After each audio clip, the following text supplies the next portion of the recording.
Hi there!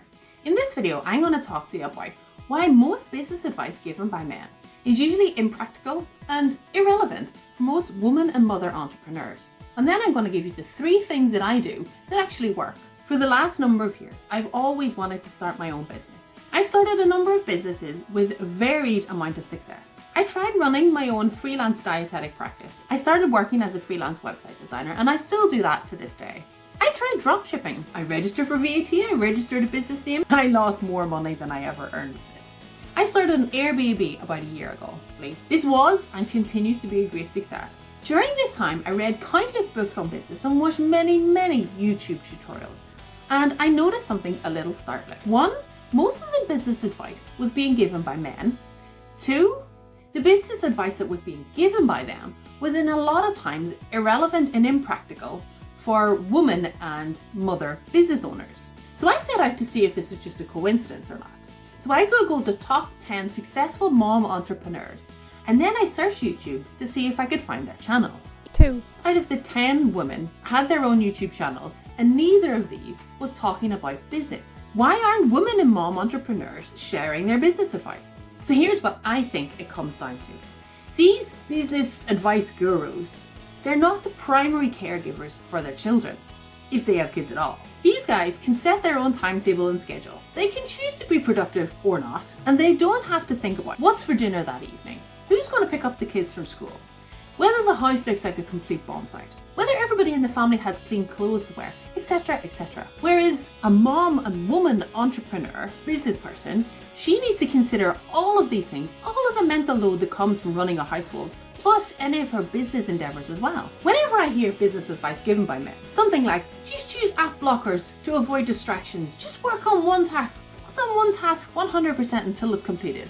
I think, yeah, that's fine. But have you ever tried working in a room while your child is in another room, screaming the place down, and you're hoping that your babysitter can sell them? No, I didn't think so. Because that shit is impossible to ignore. The simple fact that they don't have the same responsibilities and life stuff to juggle makes it hard to implement and appreciate the advice that they're giving us. And I'm not saying that we can't take some of their advice and implement it, but it usually takes a little bit of modification. I follow a number of these men guru types, and one of these is Ali Abdaal, and he creates YouTube videos about productivity in business amongst other things. Some of his advice is really good. This includes something like using the do not disturb mode on your phone, and then only accepting calls from things like your babysitter or your school, just in case. Something I actually do is I actually mute all group WhatsApp messages. Ali Abdaal's business advice and how to grow a YouTube channel, how to start a business from scratch, it's actually really good advice. And I'm going to link to one particular video that I really liked. I'll link that in the description of this video. Another one of these business gurus is called Noah Kagan.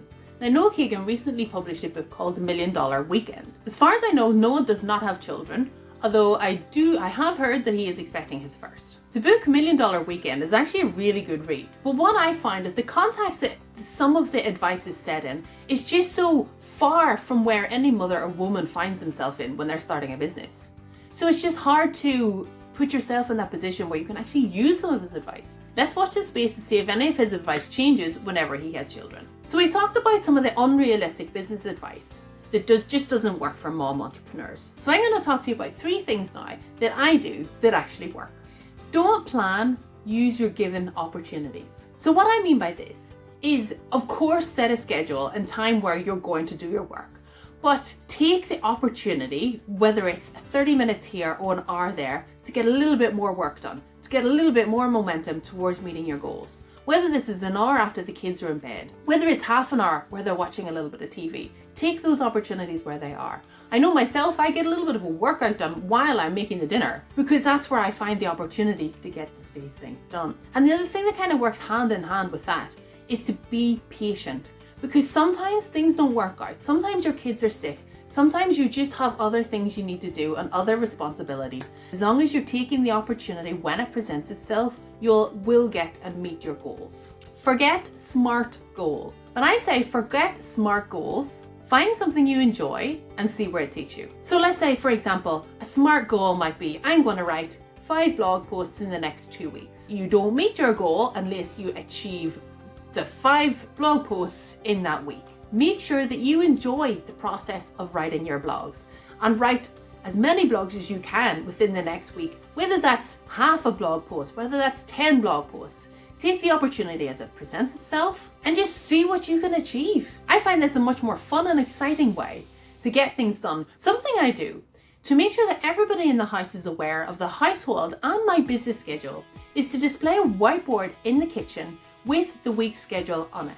I also include a list of jobs that need done, because you can't depend on everyone else seeing that the laundry needs done or that the hoovering needs done. You need to make it super obvious what needs done and make sure everyone knows about it too.